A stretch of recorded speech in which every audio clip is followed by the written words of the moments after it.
se retrouve dans le jardin aujourd'hui, tout simplement parce que j'avais prévu de faire cette vidéo devant le château Smith au Laffitte, un panorama qui était plutôt sympathique, mais il y avait vraiment trop de vent hier, donc on se retrouve dans le jardin pour parler de visibilité. Alors, il y a un certain nombre de choses qui sont obligatoires, que l'on doit respecter, mais il y a aussi le bon usage, le fait de faire soi-même des démarches supplémentaires pour être encore plus visible.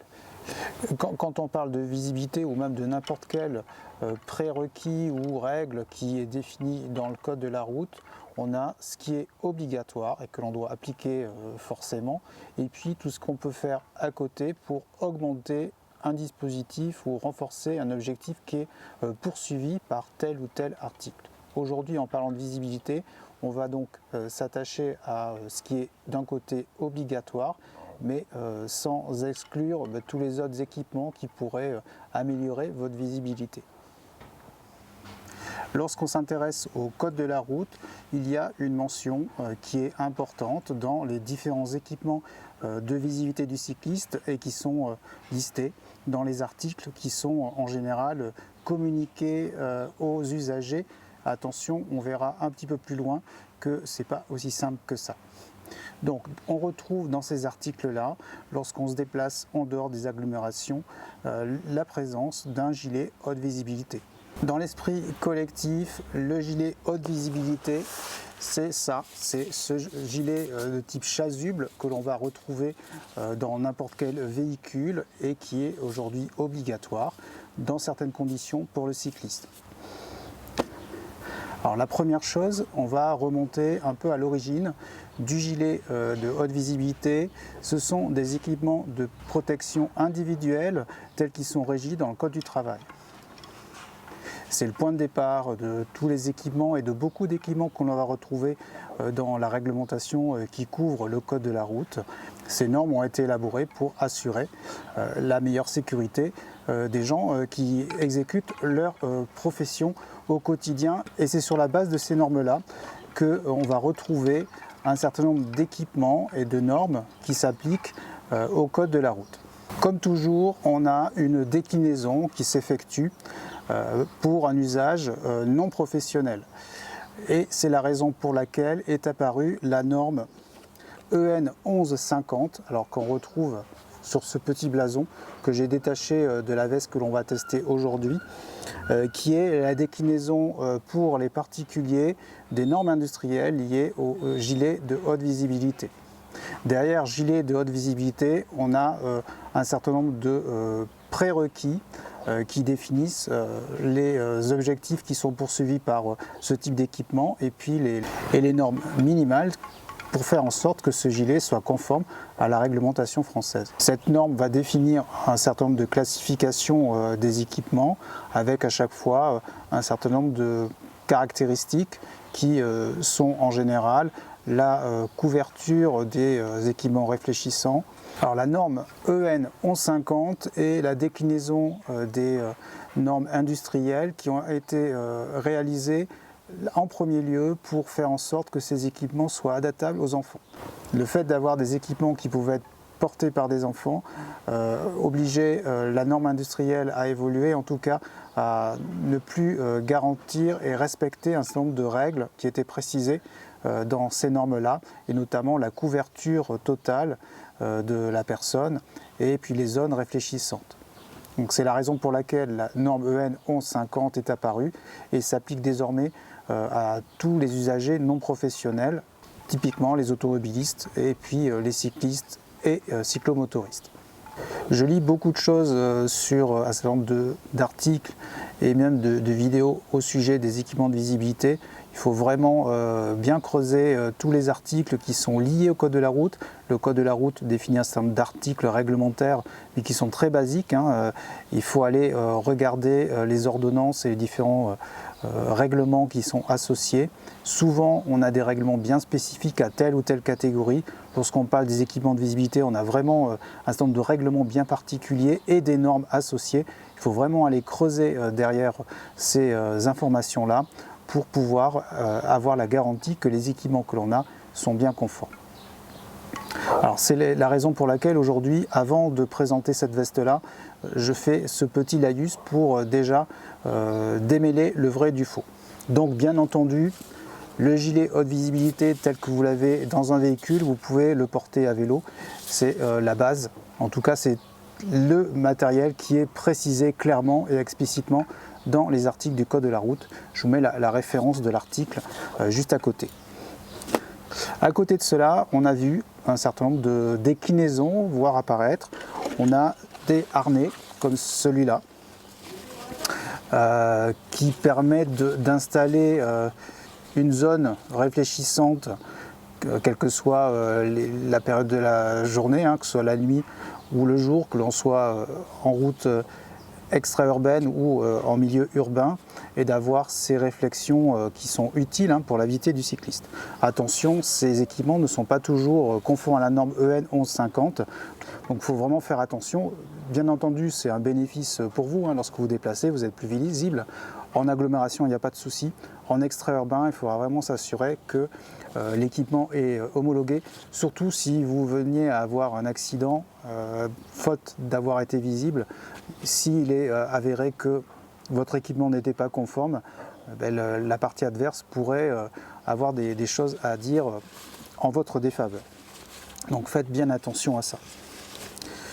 Ensuite, si je regarde ma petite besace, j'ai d'autres choses, et notamment ça, ces petits bracelets que l'on plaque comme ça. Alors ça, du tout, c'est pas du tout homologué. Ce sont des aides à la visibilité qui peuvent aussi avoir un double usage, notamment de serrer un pantalon lorsqu'on le met à un pied. Ça augmente votre visibilité, mais ce n'est pas suffisant en termes de pour remplacer justement le gilet haute visibilité. C'est vraiment une aide complémentaire, mais en aucun cas quelque chose qui peut remplacer les équipements obligatoires sur le sol français. Voilà, donc on a un panorama de solutions. Ensuite, si on s'intéresse vraiment à ce que dit la norme 1150, l'important c'est la proportion entre les zones réfléchissantes la nuit et les zones réfléchissantes le jour. C'est la zone de couverture de ces différentes tissus ou matières qui est important. Ensuite, on peut avoir n'importe quelle forme de vêtements. Ça peut être un pull, une veste, ça peut être un t-shirt, ça peut être un chasuble comme on l'a classiquement dans un véhicule, et ça peut être une veste comme celle dont on va parler aujourd'hui. Lorsqu'on est cycliste et qu'on se déplace notamment en vélo taf au quotidien, c'est toujours important d'être bien équipé, et ce genre de veste est à mon sens une solution assez intéressante pour se déplacer entre la fin de l'hiver et la mi-saison. C'est une veste qui est dite chaude. Attention aux vestes dites chaudes, ça va dépendre également de vos propres ressentis thermiques et de votre sudation. En fonction de ces deux paramètres-là, on va être plus ou moins chaude. Mais ce qui est important, c'est que c'est une veste qui est conforme à la norme EN 1150, avec une couverture, je pense, j'ai mesuré les différentes surfaces. On est vraiment au-delà du minimum requis, ce qui est plutôt positif. Donc on va retrouver sur la veste les bandes réfléchissantes devant. On en a au niveau des poignets. On a pour la vision de côté des bandes sur les manches. Et derrière, on a une bande sur le bas de la veste, ici là, sur le bas de la veste, et puis ici sur le côté. Donc en termes de bandes réfléchissantes, c'est pas forcément la veste qui va en avoir le plus par rapport à ce qu'on trouve sur le marché. Par contre, pour une utilisation diurne, elle est franchement très bien. Tout simplement parce qu'on a vraiment une zone très importante de visibilité, qu'on se déplace en agglomération ou même en extra-urbain. Pour du vélo taf, c'est vraiment idéal. On va retrouver sur cette veste des attributs que les cyclistes ont l'habitude d'avoir, des différentes poches à l'arrière, Sur le devant, on a des aérations qui permettent de pallier un peu au côté thermique, j'en parlerai juste après. Et pour terminer le panorama, on a aussi un tour de cou qui est intégré, qui est plutôt bien l'hiver, pour avoir justement une protection du cou, notamment lorsqu'il fait frais ou le matin, lorsqu'on part au travail. Alors ce qui est important de voir, c'est que par rapport à un gilet haute sécurité, c'est pas la même philosophie. Ça, c'est vraiment un vêtement que l'on porte par-dessus son pull ou un t-shirt. Ça, on va pouvoir, en fonction de la taille du chasuble, le mettre par-dessus une veste que l'on a déjà. C'est à chacun de voir aussi, en fonction de sa propre utilisation et de ses besoins, ce qui est le mieux. Personnellement, à partir du moment où on va commencer à faire des distances au-delà de 8 ou 9 km à l'aller et au retour, il est préférable d'avoir ce genre de veste, tout simplement parce que vous allez avoir un meilleur confort. C'est une veste qui est prévue avant tout pour le cycliste actif, on va dire, et qui, de fait, se trouve totalement adaptée dans sa conception à une utilisation régulière et plutôt fréquente du vélo. Donc la veste qui est proposée par Decathlon, c'est la RC 500 et à mon sens un petit condensé de ce que l'on peut avoir sur le marché, en tout cas à des prix qui sont raisonnables. On a bien entendu des équipements qui sont dédiés pour les sportifs, qui sont souvent dans des gammes très importantes. Lorsqu'on se met au vélo taf, on n'a pas forcément les moyens de acheter tout le matériel disponible dès le premier jour. Cette veste qui est autour de 70 €, alors ça reste malgré tout un budget, j'en suis conscient, et pour moi un bon concentré entre ce qui est bon de faire lorsqu'on se déplace au quotidien et puis un compromis de confort également, parce que c'est quand même toujours important d'avoir des vêtements qui sont confortables, sans quoi du jour au lendemain on ne va plus les mettre et l'investissement il sera totalement inutile. Donc c'est une veste qui est prévue normalement pour l'hiver. Elle est vendue comme veste d'hiver. Dans les faits, je pense qu'on peut l'utiliser vraiment jusqu'à la mi-saison. On est aujourd'hui en avril, il fait 15 à 16 degrés à l'extérieur. Moi je l'ai utilisé hier sur une randonnée de 2h30 à peu près. Pas de souci d'avoir trop chaud, au contraire. La veste coupe assez bien le vent. Elle ne provoque pas une sudation extrême, en tout cas dans ces conditions de température. Et c'est là où je vais en venir, c'est que cette veste est donnée comme étant respirante. Pour moi, elle n'est pas vraiment parmi les meilleures vestes respirantes. Elle va être vraiment une veste plutôt faite pour les ambiances plutôt fraîches.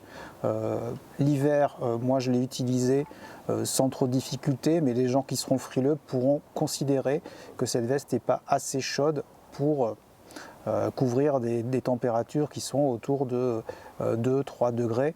Moi je l'utilise sans difficulté lorsqu'il fait 2 ou 3 degrés, juste avec en dessous soit un petit pull fin, soit juste un polo, et c'est suffisant. Mais voilà, chacun a son appréhension de la température qui n'est pas la même.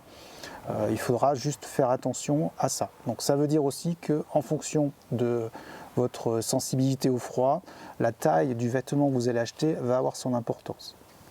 Sur des vêtements de ce style-là, qui sont plutôt conseillés pour être plutôt apprêtés au corps, il est en général conseillé de prendre la taille habituelle que vous prenez pour un pull ou pour un polo. Si vous pensez l'utiliser vraiment l'hiver, n'hésitez pas à prendre une taille supplémentaire pour pouvoir mettre en dessous un pull un petit peu épais, ou en tout cas un vêtement un petit peu plus épais en dessous, pour éviter d'être trop engoncé. Il est préférable d'avoir des petites épaisseurs d'air à l'intérieur de vos vêtements pour avoir une meilleure isolation. Si vous êtes totalement serré, vous allez forcément un peu suer et cette humidité va favoriser le froid, en tout cas l'impression de froid que vous allez avoir à l'intérieur de votre vêtement. Donc attention à la taille, n'hésitez pas à aller en magasin pour l'essayer plutôt que d'acheter directement sur internet, même si aujourd'hui c'est assez compliqué, ou en tout cas commandez une taille au-dessus, essayez-le, et puis ça ne va pas, prenez une taille en dessous en remplacement. Donc ça c'est une chose importante. La deuxième chose c'est l'étanchéité de ce vêtement-là par rapport à la pluie.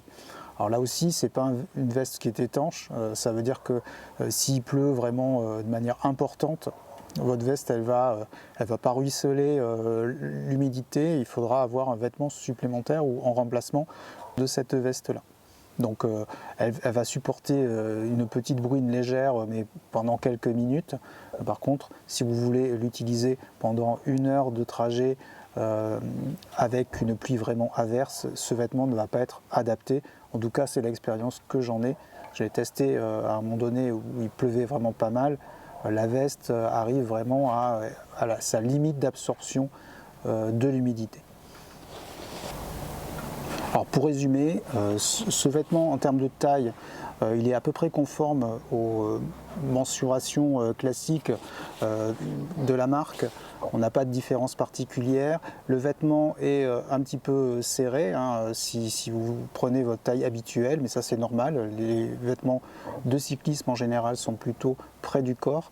En dessous, c'est plutôt prévu pour mettre un t-shirt manches longues ou manches courtes, mais pas souvent des vêtements supplémentaires. Il ne faut pas multiplier les couches en dessous, sinon on risque de ne pas forcément le porter confortablement. Donc on a un peu la croisée des chemins entre des vêtements très techniques que l'on trouve chez Gorewear notamment, et puis des vêtements un peu plus bas de gamme qui très vite vont montrer leurs limites. Là on est dans un compromis.